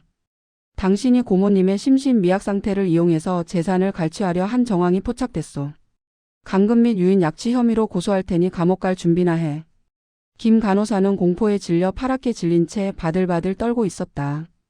그녀는 아무 죄도 없는데 나 때문에 또다시 고통받고 있었다. 그것만은 참을 수 없었다. 나는 소리쳤다. 이 날강도 같은 놈들아. 멀쩡한 사람을 병신 취급해? 내 정신은 너보다 더 맑고 또렷하다. 하지만 박철수는 비릿하게 웃으며 말했다. 글쎄요. 300억이나 있는 분이 노숙자 흉내를 내면서 요양병원에 들어온 것 자체가 정신이 온전치 못하다는 증거 아니겠습니까? 법정에서 판사님이 과연 누구 말을 믿어줄까요? 오락가락하는 노인 내일까요? 아니면 걱정되어서 달려온 유일한 혈육일까요? 그의 말은 논리적이었다. 아니 끔찍할 정도로 세상의 편견을 교묘하게 이용하고 있었다. 사람들은 기인의 행동을 이해하기보다 미친 사람의 행동으로 치부하기 쉬우니까. 나는 주먹을 꽉 쥐었다. 손톱이 손바닥을 파고들어 피가 맺힐 지경이었다. 지금 여기서 흥분해서 날뛰면 저놈의 함정에 빠지는 꼴이 된다. 저놈은 내가 미쳐서 날뛰는 모습을 보여주기를 기다리고 있는 것이다. 그래야 치매 진단이 더 확실해질 테니까. 나는 깊은 숨을 들이쉬며 끓어오르는 분노를 억눌렀다. 국밥집 육수 끓일 때처럼 뜨거운 불길을 속으로 사겨야 했다. 나는 박철수를 똑바로 노려보며 침착하게 말했다. 그래 법대로 하자. 내 놈이 가져온 그 가짜 진단서가 이길지 내 50년 장사 수완이 이길지 한번 해보자. 대신 경고하는데 내 직원 건드리면 그땐 300억이 아니라 내 목숨을 걸고 너를 지옥 끝까지 쫓아가서 물어뜯어 줄 테다. 내 서슬퍼런 경고에 박철수가 잠시 멈칫했다. 그는 내가 이렇게 침착하게 나올 줄은 몰랐던 모양이었다. 그는 헛기침을 하며 변호사에게 눈짓을 했다. 일단 오늘은 물러가겠습니다. 하지만 곧 법원에서 통지서가 날아올 겁니다. 그때 가서 후회하지 마시고 짐 싸두세요. 그리고 병원 직원 여러분들도 줄 잘 서세요. 곧 주인이 바뀔 테니까요. 그는 마지막까지 비열한 협박을 남기고는 뻔뻔하게 돌아섰다. 그들이 떠나고 난 뒤 병원 로비에는 무거운 침묵만이 감돌았다. 김 간호사는 다리에 힘이 풀려 주저앉았고 다른 직원들도 수군거리며 눈치를 살폈다. 혹시 정말 원장이 바뀌는 건 아닐까? 저 조카라는 사람이 진짜 보호자면 우리는 어떻게 되는 거지? 불안감은 전염병처럼 빠르게 퍼져나갔다. 나는 김 간호사를 일으켜 세웠다. 미안하다. 똥파리들이 꼬일 줄은 알았지만 이렇게 빨리 들이닥칠 줄은 몰랐구나. 하지만 걱정 마라. 내가 누구냐. 산전수전 공중전까지 다 겪은 건말순이다. 저런 양아치 놈들한테 내 병원 절대로 안 뺏긴다. 나는 큰 소리 쳤지만 속은 타들어가고 있었다. 이것은 단순한 싸움이 아니었다. 돈과 법 그리고 여론을 이용한 지능적인 전쟁이었다. 그날 밤 나는 잠을 이룰 수 없었다. 텅 빈 병실에 누워 천장을 바라보며 생각에 잠겼다. 30년 전 그날 비 오는 장례식장에서 나는 맹세했었다. 다시는 돈 때문에 울지 않겠다고. 돈이 없어서 남편을 보내고 돈이 없어서 무시당했던 서름을 갚아주기 위해 악착같이 살았다. 그래서 300억을 모았는데 이제는 그 돈 때문에 또 다른 하이에나들이 달려들고 있었다. 돈이라는 것은 참으로 얄궂은 물건이었다. 없으면 서럽고 있으면 위험하다.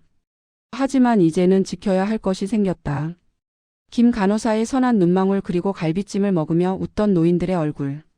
그들을 지키기 위해서라면 나는 다시 한번 악기가 되어야 했다. 나는 자리에서 일어나 보따리를 풀었다. 그리고 가장 깊숙한 곳 비밀 주머니를 뜯었다. 그 안에는 낡고 빛바랜 대학 노트 한 권이 들어 있었다.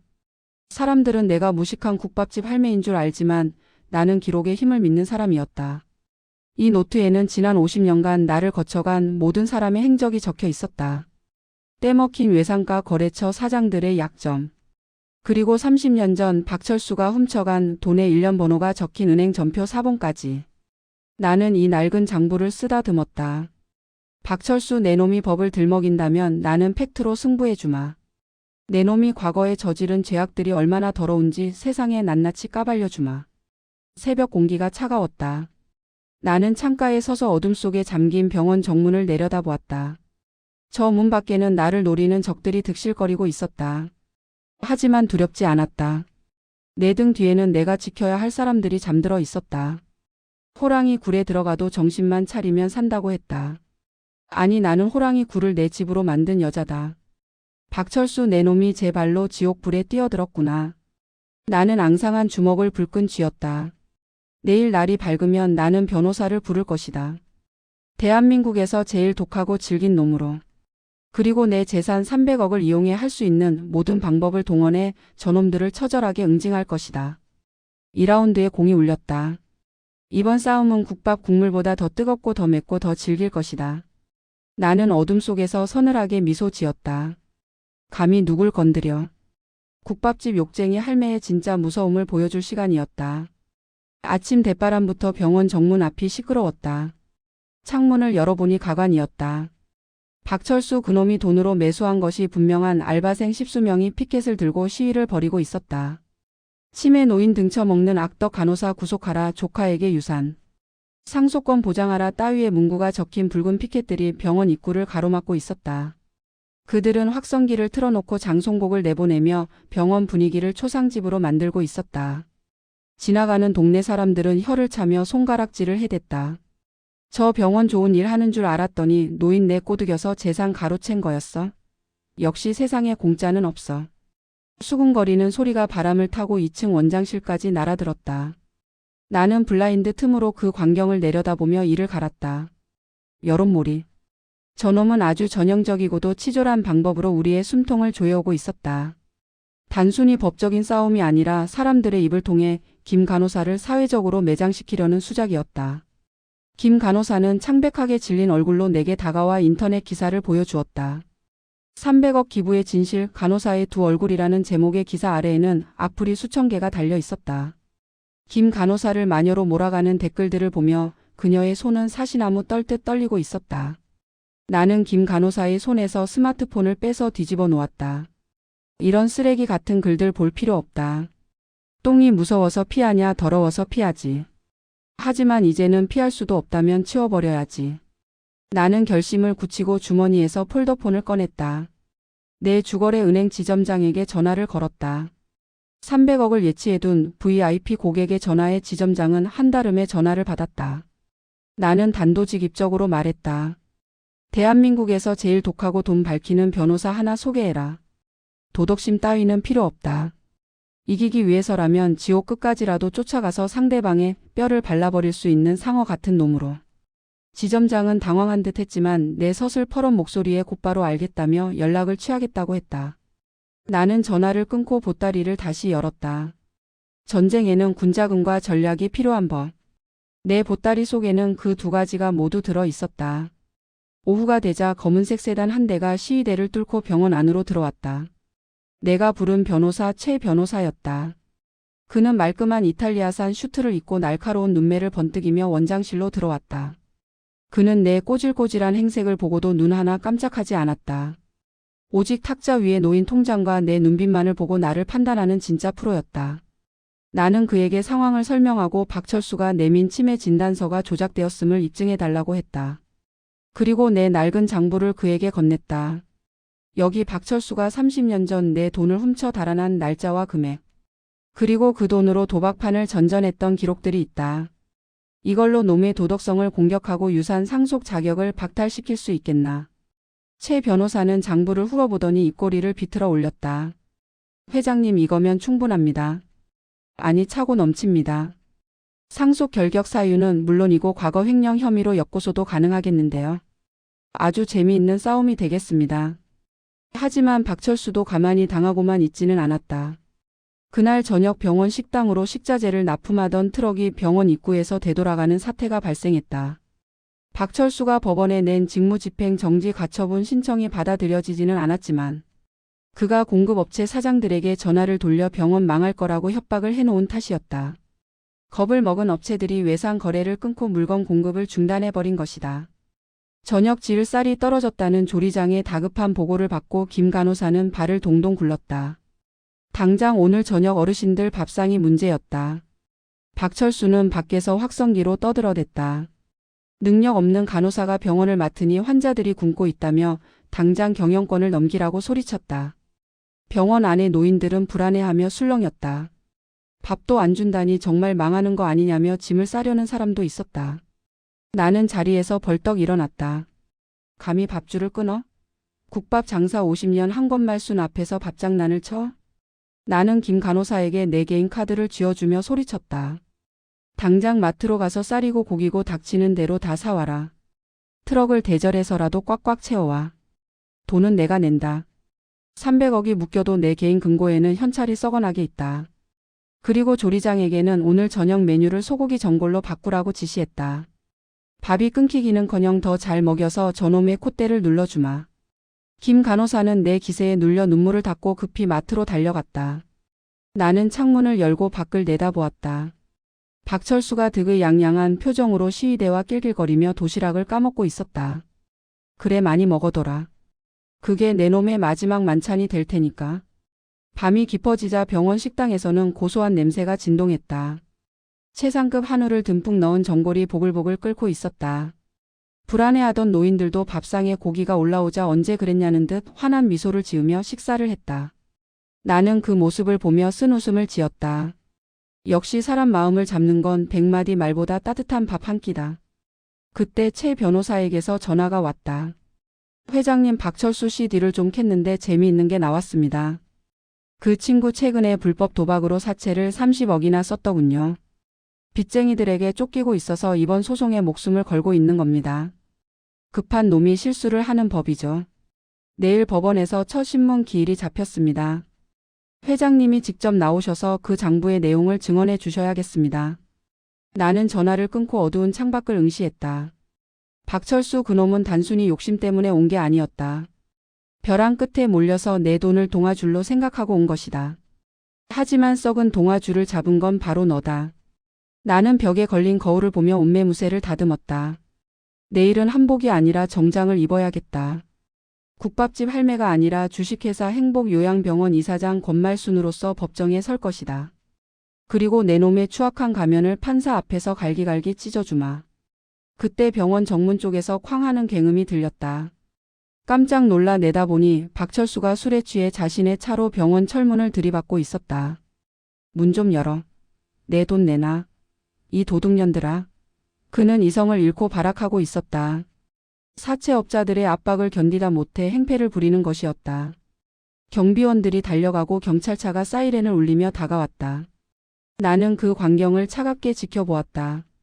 제풀에 지쳐 쓰러지는구나. 하지만 동정심은 들지 않았다. 30년 전 내가 흘렸던 피눈물을 생각하면 저 정도는 약과였다. 나는 김 간호사를 불렀다. 경찰에게 가서 정확히 진술해라. 주치폭력 및 기물파손. 합의는 절대 없다고 전해라. 김 간호사는 결의에 찬 표정으로 고개를 끄덕이고 밖으로 나갔다. 싸움은 이제 막바지로 치닫고 있었다. 내일 법정에서의 싸움이 이긴 전쟁의 분수령이 될 것이다. 나는 보따리 속의 장부를 다시 한번 확인했다. 낡고 바스라질 것 같은 종이 위에 적힌 30년 전의 진실. 이것이 내일 박철수의 심장에 박힐 비수가 될 것이다. 잠을 청하려 누웠지만 심장이 북소리처럼 쿵쾅거려 쉽게 잠들 수 없었다. 두려움 때문이 아니었다. 드디어 묵은 체증을 내려보낼 수 있다는 기대감 때문이었다. 내일 아침 해가 뜨면 나는 진짜 심판을 하러 갈 것이다. 결전의 날 아침이 밝았다.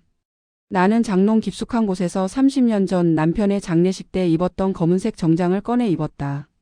좀이 슬지 않도록 매년 방충제를 넣고 관리해온 덕에 옷은 여전히 빳빳한 날을 세우고 있었다. 거울 앞에 선 내 모습은 더 이상 국밥집 욕쟁이 할매도 요양병원의 초라한 독거노인도 아니었다. 산전수전 다 겪으며 300억이라는 거금을 일궈낸 기업가 권말순이었다. 나는 희끗희끗한 머리를 단정하게 빗어 넘기고 입술에는 붉은 루즈를 발랐다. 이것은 전투에 나가는 장수의 분장이었다. 김 간호사가 떨리는 손으로 내 옷매무새를 다듬어 주었다. 그녀는 법원까지 따라가겠다고 했지만 나는 병원을 지키라고 했다. 박철수 일당이 내가 없는 틈을 타 또 무슨 짓을 벌일지 모르니 안방마님인 내가 자리를 지켜야 한다고 일렀다. 그녀는 눈물을 글썽이며 꼭 이기고 돌아오시라고 내 손을 꼭 잡았다. 나는 그녀의 어깨를 두드려주고 비장한 마음으로 병원을 나섰다. 병원 앞에는 최 변호사가 보낸 검은색 세단이 대기하고 있었다. 법원 앞은 이미 기자들로 인산인해를 이루고 있었다. 300억 기부 할머니와 조카의 재산 분쟁이라는 자극적인 소재는 하이에나 같은 언론의 먹잇감이기에 충분했다. 카메라 플래시가 소나기처럼 터졌지만 나는 눈 하나 깜짝하지 않고 법원 계단을 올랐다. 법정 복도에서 박철수와 마주쳤다. 그는 어제 술에 취해 난동을 부리던 모습은 온데간데 없이 말끔한 양복 차림에 깁스까지 하고 있었다. 휠체어에 앉아 아픈 척 연기를 하는 꼴이 가소롭기 짝이 없었다. 그는 나를 보자마자 기자들을 의식한 듯 슬픈 표정을 지으며 고모님 몸은 좀 괜찮으시냐고 가증스러운 안부 인사를 건넸다. 나는 대꾸할 가치도 없다는 듯 그를 스쳐 지나갔다. 내 침묵이 그에게는 더 큰 공포로 다가올 것임을 알고 있었다. 재판이 시작되었다. 엄숙한 공기가 흐르는 법정 안에서 박철수 측 변호사가 먼저 포문을 열었다. 그는 준비해온 프레젠테이션 화면에 내가 요양병원에서 입었던 허름한 몸빼 바지와 낡은 보따리 사진을 띄웠다. 그는 판사를 향해 열변을 토했다. 자산 300억을 가진 노인이 노숙자 행세를 하며 요양병원에 들어간다는 것은 상식적으로 이해할 수 없는 행동이며 이는 명백한 치매 증상에 해당한다고 주장했다. 또한 기부 결정 당시 심신이 미약한 상태였으므로 해당 법률 행위는 무효라고 목소리를 높였다. 방청석에서 수군거리는 소리가 들렸다. 겉으로 보기엔 그럴듯한 논리였다. 멀쩡한 부자가 거지 꼴을 하고 다닌다는 건 누가 봐도 기이한 행동이었으니까. 박철수는 휠체어에 앉아 눈물을 훔치는 척하며 고모님의 병세가 악화되어 가슴이 찢어진다는 쇼를 계속했다. 판사가 나에게 발언권을 주었다. 나는 천천히 자리에서 일어났다. 그리고 떨림 없는 목소리로 또박또박 말했다. 재판장님, 제가 노숙자 옷을 입은 것은 미쳐서가 아니라 세상을 제대로 보기 위함이었습니다. 화려한 옷을 입고 가면 사람들은 가면을 쓰고 나를 대하지만 거지 옷을 입고 가면 그들의 진짜 민낯을 볼 수 있기 때문입니다. 나는 그 옷 덕분에 요양병원의 비리를 밝혀냈고 진짜 내 돈을 가치 있게 쓸 사람을 찾았습니다. 이것이 치매입니까? 아니면 지혜입니까? 내 반문에 법정 안에 정적이 흘렀다. 판사의 눈빛이 흥미롭게 반짝였다. 하지만 박철수 측 변호사는 물러서지 않고 의학적 소견서라며 돈으로 매수한 의사의 가짜 진단서를 증거로 제출하려 했다. 이때 최 변호사가 나섰다. 그는 여유로운 미소를 지으며 박철수를 향해 걸어갔다. 그리고 결정적인 한 방을 날렸다. 원고 박철수 씨는 현재 도박 빚 30억에 시달리고 있으며 사채업자들에게 신체 포기 각서까지 쓴 상태라는 증거 자료를 제출했다. 법정이 술렁이기 시작했다. 최 변호사는 계속해서 몰아붙였다. 이런 절박한 경제적 상황에 처한 사람이 갑자기 나타나 30년 동안 연락 한 번 없던 고모의 재산 관리인이 되겠다고 주장하는 것은 순수한 효심이 아니라 채무 변제를 위한 탐욕임이 명백하다고 지적했다. 박철수의 얼굴이 사색이 되었다. 그는 당황해서 변호사의 옷자락을 잡아 끌었지만 이미 엎어진 물이었다. 나는 이 타이밍을 놓치지 않고 내 낡은 보따리에서 비밀 장부를 꺼내 들었다. 곰팡이 냄새가 나는 낡은 대학 노트였다. 나는 노트를 펼쳐 1995년 7월 12일자 기록을 읽어 내려갔다. 박철수가 남편의 장례식 부조금 5천만 원을 들고 도망간 날짜와 시간, 그리고 당시 그가 훔쳐간 수표의 일련 번호까지 적혀 있었다. 나는 판사를 향해 장부를 들어 보이며 말했다. 재판장님, 저는 치매 환자가 아닙니다. 저는 지난 50년간 단 하루도 장부를 쓰지 않은 날이 없으며 10원 한 장의 오차도 허용하지 않았습니다. 30년 전 이놈이 훔쳐간 돈의 액수와 그때 입고 있던 옷차림까지 생생하게 기억합니다. 그런데도 제가 정신이 오락가락하는 노인으로 보이십니까? 나의 기억력은 서슬퍼런 칼날 같았다. 나는 장부를 넘기며 박철수가 그 돈으로 강원도 카지노 근처 모텔에서 며칠을 묵었는지까지 읊었다. 당시 놈을 잡으러 갔던 심부름센터 직원의 보고 내용을 적어둔 것이었다. 박철수는 마치 귀신을 본 듯한 표정으로 나를 쳐다보았다. 그는 더 이상 견디지 못하고 자리에서 벌떡 일어났다. 휠체어에서 일어난 것이다. 다리가 부러졌다던 사람이 멀쩡하게 서서 소리를 질렀다. 그깟 푼돈 좀 가져간 게 뭐가 죄냐고, 나한테는 줄 돈 없으면서 생판. 남인 간호사년한테 300억을 주는 게 제정신이냐고 악을 썼다. 스스로 자신의 꾀병과 탐욕을 만천하에 드러내는 순간이었다. 방청석에서 야유가 터져 나왔고 판사는 괘씸하다는 듯 혀를 찼다. 최 변호사는 빙긋 웃으며 판사에게 말했다. 보시다시피 원고는 다리가 멀쩡하며 법정에서 난동을 부릴 정도로 건강합니다. 또한 과거의 절도 사실을 스스로 시인했습니다. 이것으로 원고의 청구가 얼마나 터무니없는지 증명되었다고 봅니다. 판사는 고개를 끄덕이며 법정 경위들을 불러 박철수를 제지하게 했다. 박철수는 끌려나가면서도 나를 향해 저주를 퍼부었다. 죽여버릴 거야, 다 불질러 버릴 거야. 그의 발악은 패배자의 비명에 불과했다. 나는 그를 싸늘하게 내려다보았다. 내 놈이 지른 불은 내 놈 자신을 태울 뿐이다. 재판은 싱겁게 끝났다. 판사는 박철수의 청구를 기각하고 소송 비용 전액을 원고가 부담하라고 판결했다. 또한 법정 모독과 과거 횡령 혐의에 대해 검찰에 수사를 의뢰하겠다고 덧붙였다. 박철수는 그 자리에서 털썩 주저앉았다. 사채업자들에게 끌려가게 될 자신의 미래가 보였을 것이다. 나는 승리의 기쁨보다는 씁쓸함을 느끼며 법정을 나섰다. 핏줄이라는 것이 이토록 질기고 더러운 인연일 줄이야. 하지만 이제는 끊어냈다. 법이 칼로 도려내고 진실의 불로 태워버렸다. 법원 문을 나서자 눈부신 햇살이 쏟아졌다. 기자들이 몰려와 승소 소감을 물었다. 나는 마이크 앞에 서서 담담하게 말했다. 돈은 피보다 진할 수 없지만 탐욕은 피보다 더 진하고 끈적합니다. 나는 오늘 조카를 잃은 것이 아니라 내 인생의 묵은 빚을 청산했습니다. 그리고 이제 진짜 내 가족인 병원 식구들에게 돌아갈 겁니다. 내 말에 기자들은 숙연해졌다. 나는 대기하고 있던 차에 올랐다. 긴장이 풀려서인지 온몸에 힘이 빠졌다. 차 안에서 최 변호사가 말했다. 회장님 정말 대단하셨습니다. 그 낡은 장부가 핵폭탄급 증거가 될 줄은 몰랐네요. 나는 쓴 웃음을 지으며 보따리를 쓰다듬었다. 사람들은 이걸 쓰레기라고 했지만 나한테는 이게 족보였고 역사였다. 이 안에 내 50년 인생의 희로애락이 다 들어있는데 어떻게 버리겠나. 차는 병원을 향해 달렸다. 창밖으로 보이는 풍경이 어제와는 다르게 보였다. 이제 정말 끝난 것 같았다. 병원에 도착하면 김 간호사가 끓여놓은 따뜻한 국밥 한 그릇이 먹고 싶었다. 병원 정문에 들어서자 멀리서 김 간호사가 뛰어나오는 것이 보였다. 그녀는 환하게 웃으며 손을 흔들고 있었다. 그 뒤로 지팡이를 짚은 할머니들이 옹기종기 모여 나를 기다리고 있었다. 내 진짜 가족들. 나는 차에서 내려 그들에게 걸어갔다. 내 발걸음은 그 어느 때보다 가볍고 당당했다. 이제 300억 국밥 할매의 보따리는 닫혔다. 하지만 그 보따리에서 나온 씨앗들이 이 병원에 뿌려져 새로운 희망의 싹을 틔울 것이다. 나는 김 간호사를 꽉 안아주며 말했다. 배고프다, 밥 먹자. 그것이 내 식구들에게 건네는 최고의 사랑 고백이었다.